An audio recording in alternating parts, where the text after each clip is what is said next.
Hiya everyone, so right now I am dressed and packed up because I'm heading back to London in like half an hour or so. So obviously I start my internship on Monday and I'm just going back today on a Saturday to pack up, get everything sorted.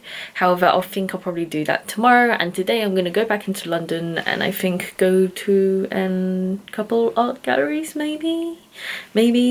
I'll see what time I end up there, but I think I might go to Tate Britain today because they have an evening event going on. So today they open later than usual. If not Tate Britain, probably Tate Modern.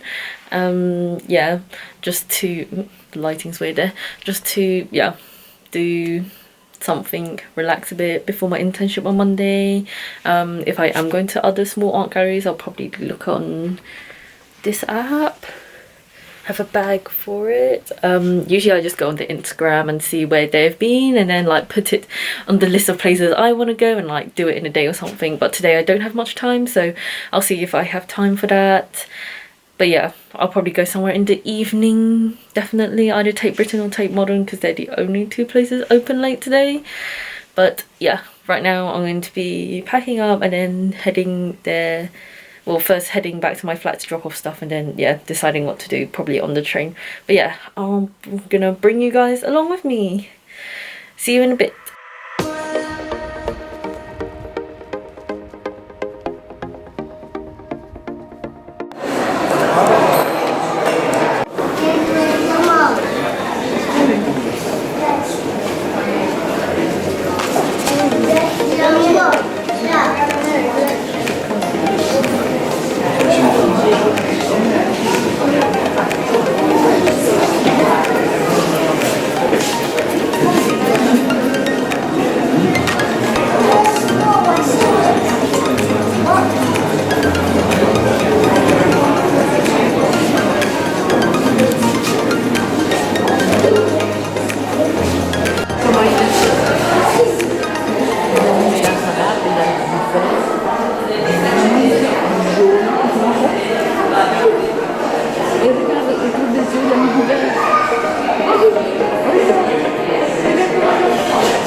so as you can tell, I'm back in my flat now and I'm not home, and it's actually Sunday today, not Saturday. So basically, short story, I got the days mixed up and the Tate Britain late was actually on a Friday, not a Saturday.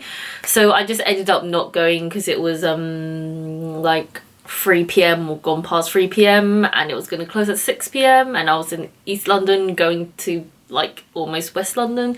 I thought there was like no point because I wouldn't have that long there anyway. So instead I went to Tate Britain on the Sunday. And from all the clips you just saw before, I went to the Van Gogh Museum exhibition. Yeah, exhibition, not the Van Gogh Museum all the way in another country. Didn't have time for that, although I wish I did. But actually they brought pieces from the Van Gogh Museum to actually put into this exhibition with some mixtures of other pieces. Like there was one from the Guildhall Gallery, I remember, and some other places.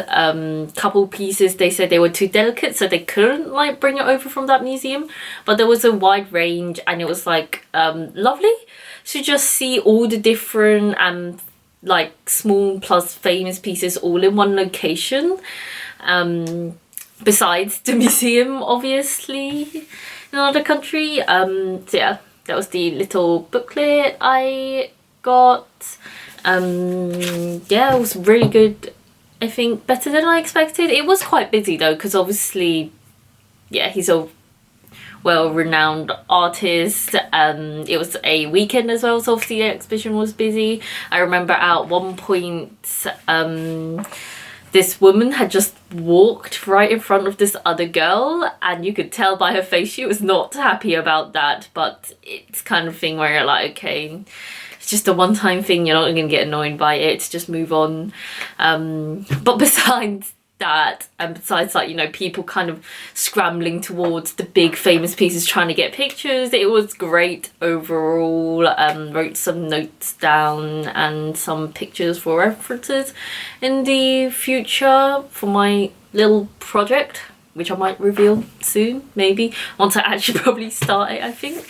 And then also I went, and so like that, so there's two entrances. The Van Gogh Museum was in, I guess, the side entrance. From the front entrance there was another exhibition that you see when you walk straight in, which was the Mike Nelson, the Asset Strippers exhibition, which is, well, I can read from the back here. It was basically machinery and from companies that had liquidated that they found online at auctions. So like so it's actually supported by zombies, and I don't know if you can see properly, but like, yeah, here's all the different supporters. There was also like Christie's, maybe it was their Phillips. But yeah, you know, all the big name auction houses had like pitched in to help fund this exhibition. Cool. I think it's a poster. Oh, so yeah, here's one of the pieces from the exhibition, although obviously I show you clips of it. The layout. Oh, this is actually very detailed. Here's the little layout of the place. That's pretty cute. I didn't get to read this, I just kind of like grabbed it because it was the last one on the little side stand thingy, so I was like, gotta quickly grab it because I'm not sure if I'll be like back anytime soon, and I don't want to just go there just to get a little booklet. But that was great as well. I'm really interested in stuff like machinery, such as like old factory like printing machines are definitely one thing I'm interested in, although these were kind of big. Well, there wasn't loom machine. If there was a looming machine, I would have loved to see that because it's so amazing just seeing a large one, because I like haven't ever seen one in real life. I don't think that would be great if there was something to look at for the future. But yeah, so overall this has been kind of a all over the place weekend, I think. Very unplanned, definitely, the Van Gogh exhibition. I was actually going to see the other exhibition there, Frank's exhibition, because it's more towards my style, abstract kind of art, but I do like Van Gogh's art anyway. So yeah, overall it was a very good time. This ending is actually getting really long because it's like so much more to talk about, even though I just went to Tate Britain, just one museum today, at art gallery I mean. So yeah, it was great overall, a nice weekend before I start my internship. So yeah, thanks for watching. Write a comment down below what you thought, what you want to see in the future, like this video so I know, and yeah, subscribe for more videos. Bye guys, see you next time.